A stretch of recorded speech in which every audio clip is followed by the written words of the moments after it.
नमस्कार दोस्तों, उषा की आवाज चैनल में आप सभी का स्वागत है। हमारी आज की कहानी है संगति। लाला मनोहर लाल जी जैसा अनुशासन अपने प्रतिष्ठान में रखते थे, उतना ही अनुशासन परिवार संचालन में रखते थे। छोटी छोटी बातों पर भी निगाह रखना उनके स्वभाव में था। एक बार लाला मनोहर लाल जी के मित्र उनके केबिन में बैठे थे कि तभी एक मजदूर आया और बोला, बाबूजी, तबीयत खराब लग रही है, यहीं 1-2 घंटे आराम कर लेता हूँ, फिर काम पर लग जाऊंगा। मनोहर लाल जी बोले, नहीं नहीं कालू, तुम घर जाकर आराम करो और अब कल ही आना। और हाँ, ये लो 100 रुपये, दवाई आदि जरूरत पड़े तो इनसे ले लेना। मनोहर लाल जी के मित्र ने आश्चर्य से उन्हें देखकर कहा कि मनोहर लाल, मेरी समझ में ये नहीं आ रहा कि पहले तो तुमने उस मजदूर को घर भेज दिया, जबकि वह खुद ही 1-2 घंटे की छुट्टी मांग रहा था, फिर ऊपर से उसे 100 रुपये भी दे दिए। मनोहर लाल जी बोले, देखो मित्र, वह मजदूर बीमार तो था, ये उसके चेहरे से भी लग रहा था। अब उसे मैं यहीं फैक्ट्री में आराम करने को कह देता तो जितने समय वह यहाँ रहता तो खाली होने के कारण वह बाकी मजदूरों से बातचीत करता रहता, यानी जितना नुकसान उसके ना रुकने पर होता उससे अधिक वह यहाँ रुककर कर देता। दूसरे, वह घर जाकर दवा दारू करेगा तो जल्द काम पर वापस आएगा, इस कारण उसे 100 रुपये दिए। मनोहर लाल के मित्र उनका मुख देखते रह गए। इस प्रकार मनोहर लाल जी नर्म दिल तो थे, पर काम के प्रति कठोर थे। अपने इकलौते बेटे अतुल के प्रति भी दिल में खूब प्यार होते हुए भी ऊपर से कठोर थे। कुछ दिनों से मनोहर लाल जी कुछ परेशानी में थे। वो अपने बेटे अतुल के बदलते व्यवहार और लक्षण से चिंतित थे। एक रात्रि में देर से आए अतुल के लिए नौकर ने दरवाजा खोला। तब अपने कमरे से झांकते हुए अतुल को देख वे धक रह गए। अतुल की चाल में लड़खड़ाहट थी, साफ था उसने शराब पी हुई है। उनकी समझ में आ गया कि अतुल की संगत बिगड़ चुकी है। सुबह उठकर मनोहर लाल जी ने अतुल से कुछ नहीं कहा। उन्होंने जानकारी प्राप्त की तो पता चला अतुल न केवल व्यसनों में पड़ा है, बल्कि किसी मीता नाम की लड़की के चक्कर में भी पड़ा है। लड़की के विषय में जानकारी प्राप्त करने पर ज्ञात हुआ कि लड़की आवारा किस्म की है। अतुल इन सब कुचक्रों में इतना लिप्त हो गया था कि वह समझाने से मान ही नहीं सकता था।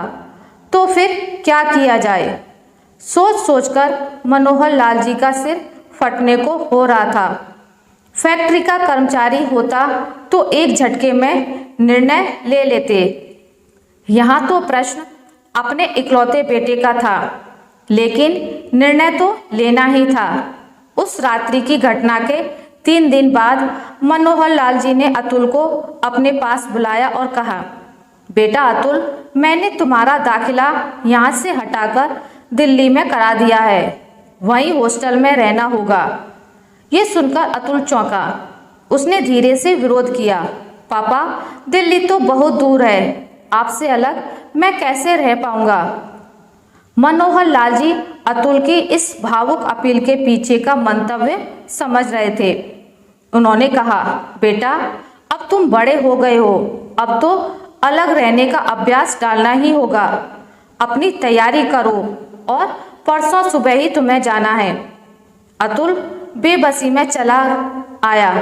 वह अपने पिता के इस दृढ़ फैसले का कारण समझ नहीं पाया। एक बार फिर उसने पिता से दिल्ली न जाने की अपनी इच्छा जाहिर की तो मनोहर लाल जी ने 2 टूक कह दिया, बेटा अतुल, अगर तुम्हें मेरा निर्णय नहीं मानना हो तो उसका एक रास्ता है, और वह है तुम्हारा मुझसे, इस घर से, मेरे व्यवसाय से कोई संबंध नहीं होगा। परसों तो तुम्हें इस घर से जाना ही होगा। अब यह तुम्हारी मर्जी पर है, दिल्ली जाओ या फिर इसी नगर में अपना अलग आशियाना बनाओ। अतुल आज अपने पिता का अलग ही रूप देख रहा था। उसने चुपचाप दिल्ली जाने की तैयारी करनी प्रारंभ कर दी। मनोहर लाल जी का मन भी अंदर से टूट रहा था। बिना अतुल के कैसे रह पाएंगे, पर उसके भविष्य को संवारने को दिल पर पत्थर तो रखना ही पड़ेगा। अतुल चला गया। मनोहर लाल जी अकेले पड़ गए। घर खाने को दौड़ता तो उधर हॉस्टल में रहते अतुल को अब व्यसनों से मुक्ति मिल गई थी, पर मीता को वह नहीं भुला पा रहा था। इसी कारण वह अपने पिता से मिलने की इच्छा दर्शाते हुए आना चाहता तो मनोहर लाल जी उसे दिवाली पर आने को कहे आने से रोक देते। वे बेटे के मनोभाव को समझ रहे थे। अतुल को गए 3 माह बीत गए थे। इस बीच मीता ने अपने स्वभाव के अनुरूप दूसरे लड़के से दोस्ती कर ली। मनोहर लाल जी पूरी जानकारी रख रहे थे। उन्होंने चैन की सांस ली। दिवाली पर अतुल घर आया। मीता से मिलने की जुगत बढ़ाने लगा। तब उसे पता चला कि उसका तो बॉयफ्रेंड ही अब बदल चुका है। अतुल के लिए यह दिमागी झटका था। उसे कल्पना ही नहीं की थी कि एक लड़की इस प्रकार से भी बदल सकती है। उसे लगा कि उसके पिता ने उससे दिल्ली भेजकर इस कुचक्र से उसे बचाया है। उसका मन अब अपने घर में नहीं लग रहा था। दिवाली से अगले दिन ही अतुल अपने पिता से दिल्ली जाने की अनुमति लेकर दिल्ली चला गया। अब उसे यहाँ अपने पिता के अतिरिक्त अन्य कोई आकर्षण नहीं रह गया था।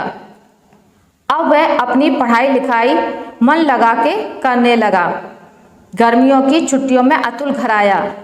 अधिकतर समय उसने अपने पिता के साथ व्यतीत किया, अपने व्यवसाय को समझा।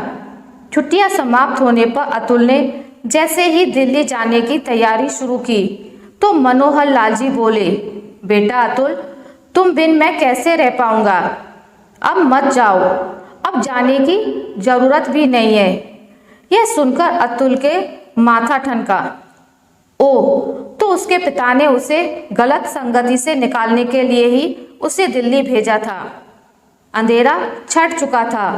सूर्य के प्रकाश में वह सब देख और समझ सकता था। श्रद्धा से आगे बढ़ अतुल ने अपने पिता के चरण स्पर्श करके कहा, थैंक यू पापा।